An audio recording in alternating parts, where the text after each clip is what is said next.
Welcome to the Local Action Plan informational video series, which has been developed as a resource for local governments on behalf of Drive Electric Tennessee, a statewide multi-stakeholder collaborative working to drive electric vehicle adoption to 200,000 vehicles in Tennessee by 2028. Associated recommendations and a series of proposed projects and initiatives that can assist in accomplishing these goals are presented in the Drive Electric Tennessee Roadmap, which can be found at the website at driveelectrictn.org. The Local Action Plan video series will serve as a guide in how to design electric vehicle policies, programs, and goals that cities and other local players can enact to drive electric vehicle adoption. It will also provide helpful information to assist you and your city in evaluating and pursuing municipal fleet electrification. I'm Laurel Creech, Assistant Director of Sustainability for the Department of General Services for Metro Nashville Government. I also serve as co-chair of the Policy and Programs Committee for Drive Electric Tennessee, along with Alexa Wojtek from the Tennessee Department of Environment and Conservation. Our committees work diligently to research and gather information that will be useful for you, whether you're just beginning to transition to electric vehicles or you're already leading the way. This first chapter is an overview of the benefits of transportation electrification, which we hope you will view in its entirety. Following are chapters on specific topics that dive deeper into strategies and best practices for adopting electric vehicle policies and incentives, developing a publicly accessible charging infrastructure network, or implementing a fleet electrification plan. As a city works toward electrifying its fleet, a common theme amongst fleet operators is the ongoing evaluation of the performance of their vehicles, either to improve usage, acquire new vehicles, or plan for replacement, all the while keeping an eye on costs. The variety of light-duty electric vehicles available today and their considerably lower costs for fueling and maintenance over time make them ideal for many fleet applications, particularly for those organizations seeking to reduce their carbon footprint. There are many benefits of electric vehicles, which we'll dive in a little deeper into shortly. First, let's talk about why electric vehicle goals for the state of Tennessee are important. At the time the Drive Electric Tennessee Roadmap was developed, back in 2017, global sales of new plug-in electric vehicles, or EVs, passed the 1 million vehicle mark, while the total number of electric cars on the road worldwide surpassed 3 million.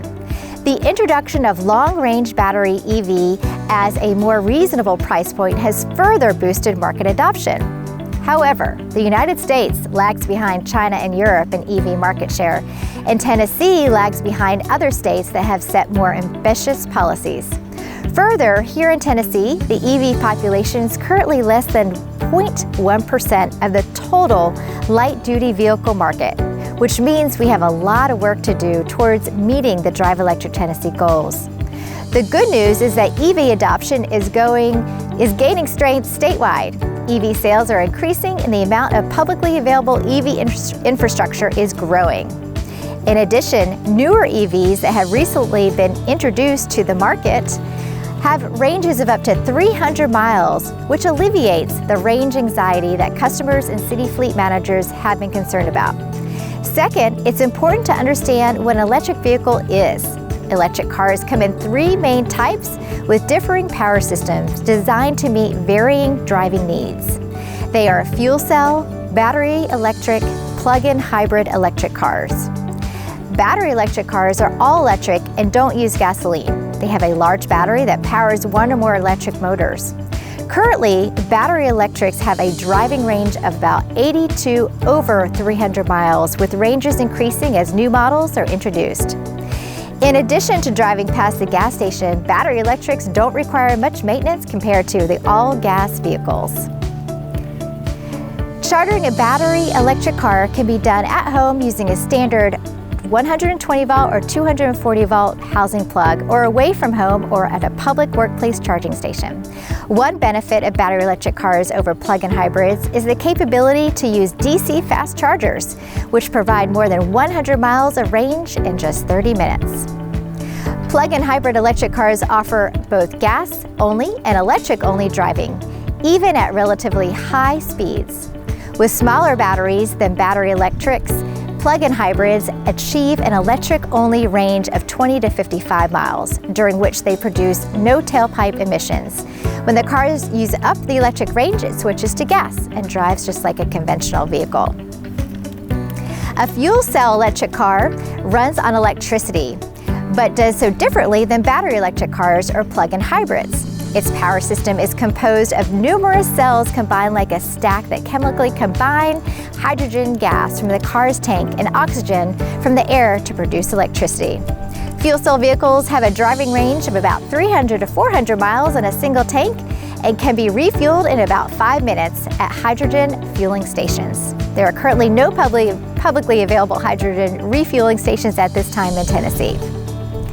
The third item is, as a local government moves towards electrification, an important component to consider is the creation of a transportation electrification plan to provide an overall framework and roadmap for community-wide transportation electrification. The plan can incorporate different elements to guide actions in the month to come. To learn more about how to develop your own electrification plan or to improve your existing plan, visit the subsequent chapters of this local action plan video series. Now that you have an overview of electric vehicles, let's dive a little deeper into what benefits there are of EVs, cost and analysis of EVs and non-EVs, and different types of EV fleets that a city government consider as part of the overall electrification plan. By engaging in and spearheading transportation electrification efforts, local governments can improve transportation sector efficiency, reduce vehicle emissions and the related carbon footprint to improve local air quality and mitigate against climate change, and enhance the resiliency of the transportation sector through the diversification of available fuels. By working locally to advance affordable, domestic transportation fuels, energy-efficient mobility systems, and other fuel-saving technologies and practices, we can simultaneously reduce energy costs within the transportation sector, promote economic growth, and improve environmental quality. I'm going to be discussing some of the primary benefits that could be used to secure buy-in from decision makers or stakeholders when framing your transportation electrification strategy. Which of these benefits resonates with you and the goals of your community, and how can these benefits be leveraged to drive EV adoption by your local government? The first benefit that I will discuss is reducing emissions and improving air quality. The transportation sector is responsible for both the highest percentage of Tennessee's end-use energy consumption and the largest source of the state's greenhouse gas emissions. Greater adoption of electric vehicles, which have zero tailpipe emissions and which leverage our clean electricity generation mix, 60% of which comes from carbon-free sources including hydropower, nuclear, and renewables such as solar, can play a huge role in reducing our transportation-related emissions and improving air quality. Such efforts can help local governments meet sustainability and/or carbon reduction goals. The next benefit that I'll be discussing is health. Improved air quality from reductions in transportation-related emissions can have a significant impact on human health and can improve in quality of life for all. The process of burning gas or diesel is responsible for the emission of a wide range of health-affecting pollutants. Unborn and newborn children, people with chronic illnesses, and the elderly are most at risk from their effects. The major pollutants from internal combustion vehicles include particulate matter, volatile organic compounds, nitrogen oxides, carbon monoxide, greenhouse gases, and sulfur dioxide. A study by the University of Oxford found that health-related costs of diesel vehicles were 20 times greater than for plug-in electric vehicles, and that switching 1 million cars from diesel to electric would save more than $470 million in health costs from local air pollution per year. The next benefit I'll discuss is economic development. Tennessee is already at the forefront of electric vehicle automotive manufacturing. We have a robust automotive sector in Tennessee that can benefit from the boom in electric vehicle or related parts manufacturing. In fact, Tennessee claims more than 37% of the Southeast region's electric vehicle manufacturing jobs and investment compared to its 11% share of the region's population. Electric vehicles have the ability to support our communities by providing new economic opportunities, as the use of electricity as a transportation fuel reduces fuel imports, keeps energy dollars in our communities, and reduces transportation costs for households and businesses. And the next benefit that I'll be discussing is resiliency and energy preparedness. In this picture, you can see the country's first fully electric police car, which was put into service in Kingsport, Tennessee in 2014. Resiliency and emergency preparedness are an important topic to consider with regard to electric vehicles, as the resiliency of the transportation sector can be improved through increased deployment of electric vehicles and diversification of all available fuels. As battery storage and vehicle-to-grid solutions improve, electric vehicles can be a valuable resource during disaster relief efforts, in part because many electric vehicles can export energy from their batteries to power emergency response systems, such as communication equipment, traffic lights, or fuel pumps. Having the energy stored in a vehicle means it is mobile and can be driven to locations where power is needed. The ability to bring power where it's needed, even on a local scale, can be an invaluable resource during emergencies. Hi, I'm Carly Summers. I'm representing Montgomery County, Tennessee. EVs provide an overall reduction in fleet costs and maintenance requirements. Currently, 19 of the 40 electric vehicle options on the market have a base price lower than $37,000, which is the average cost of a new car in the United States. Pricing trends for personal vehicles and fleet EVs are falling, and it's anticipated that trend will continue, making the upfront cost of EVs align more closely with internal combustion vehicles. When you're considering adding an EV to your fleet, you need to take more than the sticker price into account. In order to understand the true cost, you need to look at the cost of electricity versus fuel, along with the maintenance costs. Let's begin by looking at electricity and fueling costs. According to the United States Department of Energy, EVs average 60 to 70% fuel savings over internal combustion engines.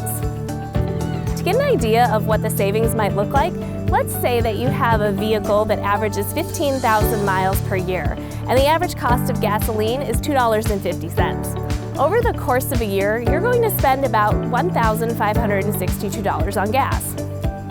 Now, if you have that same vehicle and your electric rate is 10 cents per kilowatt hour, your cost to charge your vehicle for the year is going to be $489. That's a savings of over $1,000 for just one vehicle.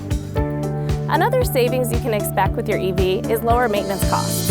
EVs have fewer moving parts than electric motors, and they have a single-speed transmission. This simple setup translates into less maintenance over the course of the vehicle's life. When calculating maintenance savings, remember to include the staff time that's performing less maintenance on the vehicle.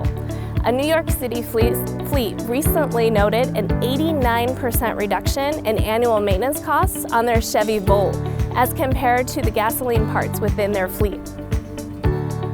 In the past, fleet operators were hesitant to add EVs to their fleet due to fears associated with battery degradation and eventual replacement costs. This is of minimal concern today, as every U.S. manufacturer warranties EV batteries for a minimum of 8 years or 100,000 miles. Lab tests have also indicated that current EV batteries may last 12 to 15 years in moderate climates and 8 to 12 years in extreme climates. And when batteries do need to be replaced, the average cost is only about $5,500. Even considering the cost of a possible battery replacement at the 8-year mark, EVs still have a lower long-term cost than an internal combustion engine. And if you're concerned that there aren't EVs being manufactured to meet your fleet needs, don't worry. There's exciting news on the EV front for every type of vehicle.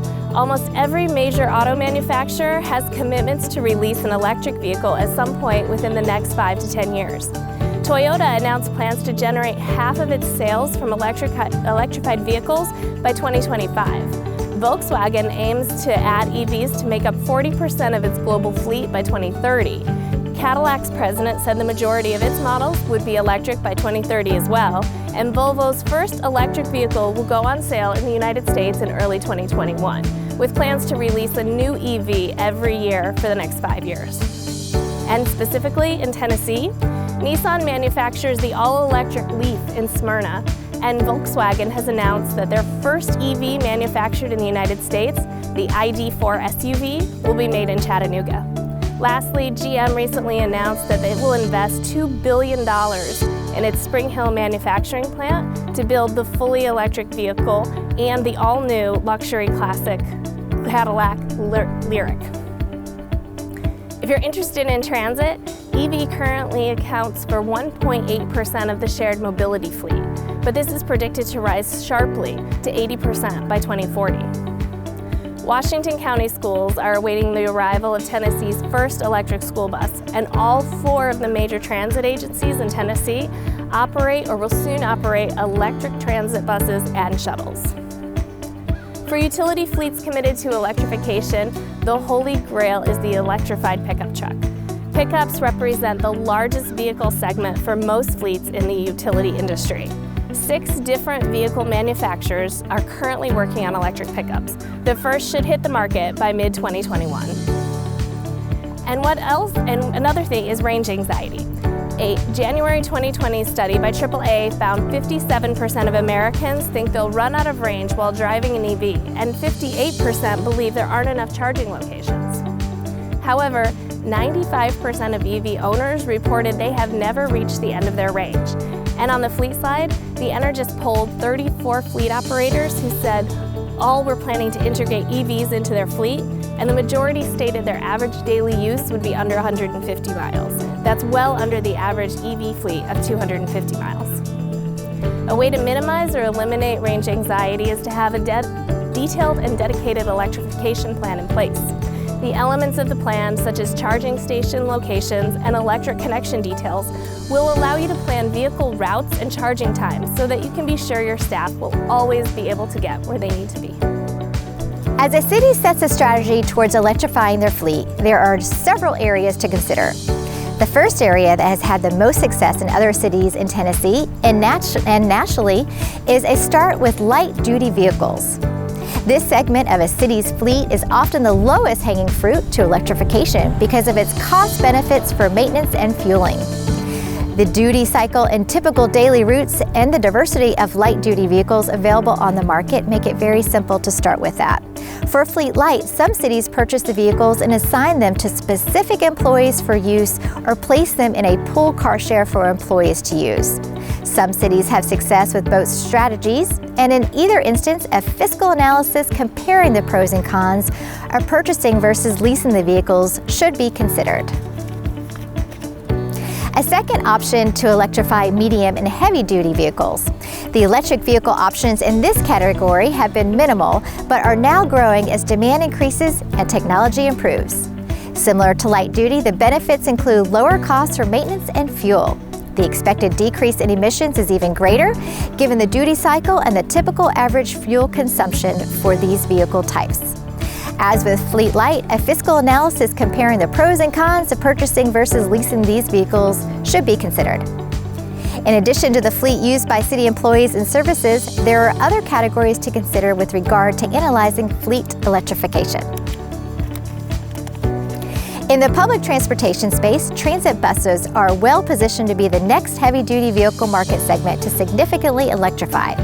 Given their intensive duty cycles, electric transit buses present an opportunity for significant fuel and maintenance cost savings, improved rider experience, and significant reduction in harmful emissions, which result in improved local air quality.